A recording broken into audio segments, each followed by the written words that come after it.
ओम स्वस्ति श्री गणेशाय नमः।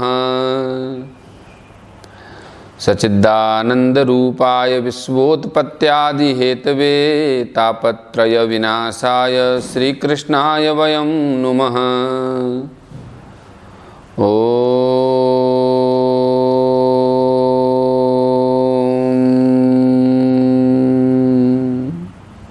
श्री अलकपुरीसा देव जी महाराज की जय।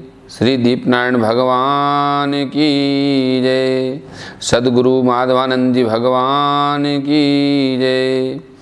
सद्गुरु महेश्वरानंद पुरी जी महाराज की जय। महामंडलेश्वर स्वामी ज्ञानेश्वर पुरी जी महाराज की जय। देवेश्वर महादेव की जय। श्रीमद् भागवत के तृतीय स्कंद के द्वितीय अध्याय में आज हम पुनित प्रवेश कर रहे हैं, जहाँ सुखदेव जी महाराज हमें देखिए अद्भुत वर्णन बता रहे हैं दो महाभागवत पुरुषों का मिलन। सुखदेव जी कहते हैं, इति भागवत पृष्ठ छत्रावार्तां प्रियाश्रयां प्रतिवक्तुं न चोत्सेह औत्कंठ्यात् स्मरा रितेश्वर। सुखदेव जी कहते हैं कि जब विदुर ने परम भक्त उद्धव जी से इस प्रकार भगवान श्री कृष्ण से संबंध रखने वाली बातों की वार्ता पूछी, लीला पूछी, तो उन्हें अपने स्वामी का स्मरण हो आया। औत्कंठ्यात् स्मारितेश्वर, उनके कंठ एकदम जैसे बंद हो गए और उत्तर न दे सके। स्मरण आ गया तो उत्तर न दे पाए, भर गए उनकी याद से। य पंचाहायनो मात्रा प्रातरासाय याचितः तत्रेछ द्रचयन् यस्य सपर्यां बाल लीलया। ये भागवत के तृतीय स्कंद में जो दूसरा अध्याय, ये अद्भुत है। इसमें भगवान की झांकियों के दर्शन है। क्या कहते हैं उद्धव जी कि जब वे 5 वर्ष के थे तब बालकों की तरह खेल में ही श्री कृष्ण की मूर्ति बनाते थे। कौन? उद्धव जी। उद्धव जी जब 5 वर्ष के थे तो कोई कुछ करता है, कोई कुछ करता है, उद्धव जी भगवान की मूर्ति बनाते थे और उनकी पूजा में तन्मय हो जाते थे। कलेवे के लिए माँ के बुलाने पर भी भगवान की सेवा नहीं छोड़ना चाहते थे। स कथम सेवया तस्य कालेन जरसं गतः पृष्ठो वार्ता प्रतिबुरुयाद भर्तु पादावनुस्मरन्। अब तो दीर्घ काल से उन्हीं की सेवा में रहते रहते बूढ़े हो गए। बालकपन में भगवान से मोह लग जाए और बुढ़ापा उनकी सेवा में आ जाए तो इससे बढ़िया क्या हो सकता है। भगवान की सेवा मिलना। और विदुर जी के पूछने से उन्हें अपने प्यारे प्रभु के चरण कमलों का स्मरण हो आया और उनका चित्त विरह से व्याकुल हो गया। फिर उत्तर कैसे दे सकते थे। स मुहूर्तम भूतुष्णिम कृष्णांग्र घ्री शुद्धया भ्रशम तीव्रेण भक्ति योगेन निमग्न साधु निर्वतः। तीव्र भक्ति योग हो गया, दिखावा नहीं था ना। ऐसे भगवान के स्मरण में उद्धव जी खो गए। और सुखदेव जी कहते हैं कि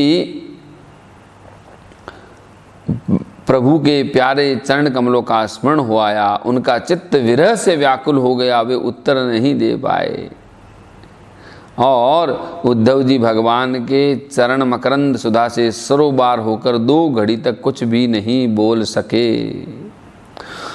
पुलकोद भिन्न सर्वांगो मुंचन मील ददृशाशुचः पूर्णार्थो लक्षितस्तेन स्नेह प्रसर संप्लुतः। उनके सारे शरीर में रोमांच जो आया, मुंदे हुए नेत्रों से प्रेम के आंसुओं की धारा बहने लगी और उद्धव जी इस प्रकार से प्रेम प्रवाह में डूब गए। विदुर जी ने उनको कृतकृत्य माना, यानी अब जिनके लिए कुछ भी करना शेष नहीं है। शनकेर भगवन लोक नृलोकम पुनरागतः विमृज्य नेत्रे विदुरम प्रत्याह हो उद्भव स्मयन। कुछ समय बाद जब उद्धव जी भगवान के प्रेम धाम से उतरकर फिर संसार में आए, तब अपने नेत्रों को पोंछकर भगवान की लीलाओं का स्मरण हो जाने से विस्मित हो गए और विदुर जी से इस प्रकार कहने लगे। उद्धव जी अब विदुर जी को भगवान की लीलाएं बता रहे हैं। क्या बताते हैं? कृष्ण द्युमणि निम्लोचे गीर्णेष्व जगरेणः किम नु नः कुशलम ब्रूयाम गत श्री सुगृहिस्वम। भगवान श्री कृष्ण रूपी सूर्य के छिप जाने से हमारे घरों को काल रूपी अजगर ने खा लिया, हम श्रीहीन हो गए। अब मैं उनकी क्या कुशल सुनाऊं। दुर्भगो बतलोकोयम यदवो नितरामपि ये संवसंतो न विदुर हरिम मीना इवोडुपम। अरे यह मनुष्य लोग अभागा है विदुर जी, इसमें भी यादव तो नितांत भाग्यहीन हैं, जिन्होंने निरंतर श्री कृष्ण के साथ रहते हुए भी उन्हें नहीं पहचाना। जिस समय अमृतमय चंद्रमा के समुद्र में रहते समय मछलियां उन्हें नहीं पहचान सकी। मछलियां समुद्र में हैं, अमृत का कलश समुद्र में है, लेकिन मछलियां नहीं पहचान पाती। ऐसे यादव श्री कृष्ण को नहीं पहचान सके, ऐसा उद्धव जी कहने लगे। इंगितज्ञा पुरु प्रोढ़ा एका रामाश्च सात्वतः सात्वता मर्षभम सर्वे भूता वास ममम सत। यादव लोग मन के भाव को ताड़ने वाले बड़े समझदार और भगवान के साथ एक ही स्थान में रहकर क्रीड़ा करने वाले थे, तो भी उन सब ने समस्त विश्व के आश्रय सर्वांतर्यामी श्री कृष्ण को एक श्रेष्ठ यादव ही समझा। देवस्य मायया स्पृष्टा ये चान्यद सदाश्रितः भ्राम्यते धीर्न तद्वाक्ये रातमन्युतात्मनोहरो।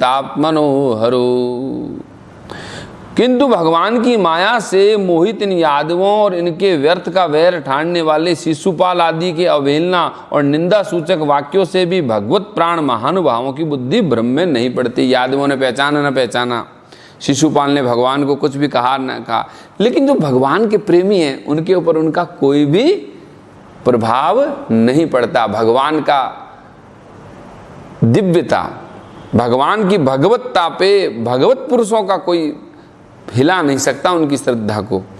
जो लोग सांसारिक माया मोह में आ जाते हैं वो लोग भटक जाते हैं, वो भगवान के वैभव को नहीं पहचान पाते।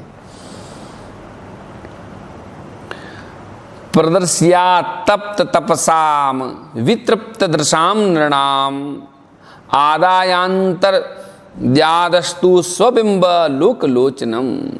जिन्होंने कभी तप नहीं किया उन लोगों को भी इतने दिनों तक दर्शन देकर अब उनकी दर्शन लालसा को तृप्त किए बिना ही वे भगवान श्री कृष्ण अपने त्रिभुवन मोहन विग्रह को छिपा करके अंतर ध्यान हो गए। और इस प्रकार उन्होंने मानो उनके नेत्रों को ही छीन लिया। किनके? जिन्होंने कभी तप ही नहीं किया। फिर भी भगवान ने उनको वह अपना रूप दिखाया और फिर भगवान चले गए। यन्मर्त्य लील्यो लीलोपैकं स्वयोग माया बलम दर्शयता गृहीतं विस्मापनं स्वस्य च सौभगर्धे परम पदम भूषण भूषणांगम। भगवान ने अपनी योग माया का प्रभाव दिखाने के लिए मानव लीलाओं के योग्य जो दिव्य विग्रह प्रकट किया था वह इतना सुंदर था कि उसको देख करके सारा जगत मोहित तो होता था, वे स्वयं भी विस्मित हो जाते थे। सौभाग्य और सुंदरता की पराकाष्ठा थी उस रूप में। उनके आभूषण, अंगों के गहने, यानी वो भी विभूषित हो जाते थे। गहना और आभूषण वो नहीं जिसे पहन करके कि आप सुंदर हो।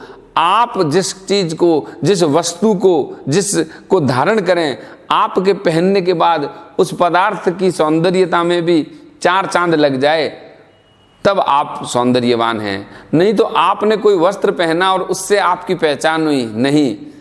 उस वस्त्र की पहचान व्यक्ति से होती है। व्यक्ति की पहचान वस्त्र से या आभूषण से नहीं होती है। यदि कोई व्यक्ति इसलिए प्रसिद्ध है कि वो बहुत अच्छी घड़ी पहनता है, बहुत अच्छा चश्मा पहनता है, बहुत अच्छी गाड़ी चलाता है, तो वह व्यक्ति उन वस्तुओं से नीचे है। और यदि कोई चीजें इसलिए प्रसिद्ध है कि उन्हें उस व्यक्ति ने, भगवान श्री कृष्ण ने बांसुरी बजाई तो बांसुरी की महिमा हो गई, मोर मुकुट धारण किया तो मोर मुकुट की महिमा हो गई। कौस्तुभ मणि को धारण किया तो कौस्तुभ मणि की महिमा हो गई। भगवान इनसे ऊपर है, ये वस्तुएं, ये रत्न भगवान से ऊपर नहीं होते। भगवान ने इनका आलिंगन कर लिया, इनको स्वीकार लिया, तो आज संसार में भी इनकी महिमा हो गई। तो भगवान जिसको ग्रहण करते हैं उसकी महिमा बढ़ जाती है। यद्धर्म सुनोर्वर्त राजसूये निरीक्ष्य दृक् स्वस्तयनम त्रिलोक कार्त्स्नेन चाद्येह गतम विभातुर वाक्श्रुतो कौशलमित्यमनन्यत। धर्मराज युधिष्ठिर के राजसूय यज्ञ में जब भगवान के उस नयनाभिराम रूप पर लोगों की दृष्टि पड़ी, तब त्रिलोकी ने यह माना कि मानव सृष्टि की रचना में विधाता की जितनी भी चतुराई है वो भगवान के रूप में पूरी हो गई। यस्यानुराग लुब्धहास रास लीलावलोक प्रतिलब्धमानः व्रजस्त्रियो दृगिभिर्नुप्रवर्त धियो वतस्तु किल कृत्य शेषः। उनके प्रेमपूर्ण हास्य विनोद और लीलामय चितवन से सम्मानित होने पर ब्रज बालाओं की आंखें उन्हीं की ओर लग जाती थी, उनका चित्त भी तल्लीन हो जाता था। वे घर के काम धंधों को छोड़ करके जड़ पुतलियों की तरह खड़ी हो जाती थी। स्वशांत रूपे स्वितरे स्वरूपे रभ्यर्द मानेस्व नुकंपितात्मा परावरेशो महदंस युक्तोर हाजापो जातो भगवान यथाग्नि। कहते हैं कि चराचर जगत और प्रकृति के स्वामी भगवान ने जब अपने शांत रूप महात्माओं को अपने ही घोर रूप असुरों से सताए जाते देखा, तब वे करुणा भाव से द्रवित हो गए और अजन्मा होने पर भी अपने अंश बलराम जी के साथ काष्ठ में अग्नि के समान भगवान प्रकट हुए। जैसे लकड़ी में हैं भगवान अभी भी उतने ही हैं जितने त्रेता में थे, द्वापर में थे, सतयुग में थे, लेकिन जैसे लकड़ी में अग्नि छिपी है ऐसे वो छिपे हैं। जो तपस्या का घर्षण करता है उसको भगवान महसूस होते हैं। हाजो अपि जातो भगवान यथाग्नि। जैसे भगवान काष्ठ में छिपे हुए हैं ऐसे ही छिपे हुए जीव में है ना, ऐसे घट घट राम हैं दुनिया देखे नाय। माम खेदयत ये तद जस्य जन्म विडंबनम यद वासुदेह गेहे व्रजे च वासो ऋभयादिवम स्वयं पुराद व्यसात यदन अनंत वीर्य। अजन्मा होने पर भी भगवान ने वसुदेव जी के यहाँ जन्म लेने की लीला की। माम खेदयेत तदजस्य जन्म विडंबनम यद वसुदेह गेहे व्रजेश वासो ऋभयादिवम स्वयं पुराद व्यवासीद्यनंत वीर्य। अजन्मा होने कर भी उन्होंने जन्म लेने की इच्छा की।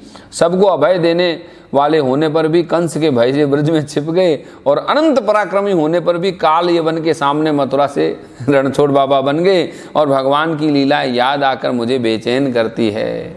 कौन कह रहे हैं? उद्धव जी कह रहे हैं। दुनोति चेत स्मरतो ममेत यदा पादा अभिवन्द्य पितृः ताताम्ब कंसा दुरुशंकितानां प्रसीदतं नो कृतनिष्कृतीनाम्। उन्होंने जो देव की वसुदेव की चरण वंदना करके कहा था कि हे पिताजी, हे माताजी, कंस का बड़ा भय रहने के कारण मुझसे आपकी कोई सेवा न बन सकी, आप मेरे इस अपराध पर ध्यान न देकर मुझ पर प्रसन्न हो जाइए। जब मेरे गोविंद की ये बातें मुझे स्मरण आती है तब आज भी मेरा चित्त अत्यंत व्यथित हो जाता है। को वा अमुषांघ्रि सरोज रेणु विस्मर्तुमीसीत् पुमान् विजिघ्रन् यो विस्फुरद्भ्रू विटपेन भूमेर् भारं कृतान्तेन तिरश्चकार। जिन्होंने काल रूप अपने भ्रुकुटी विलास से पृथ्वी का सारा भार उतार दिया, भ्रुकुटी विलास समझते हो, जरा ऊपर नीचे भ्रुकुटी विलास किया, उससे ही पृथ्वी का भार उतार दिया।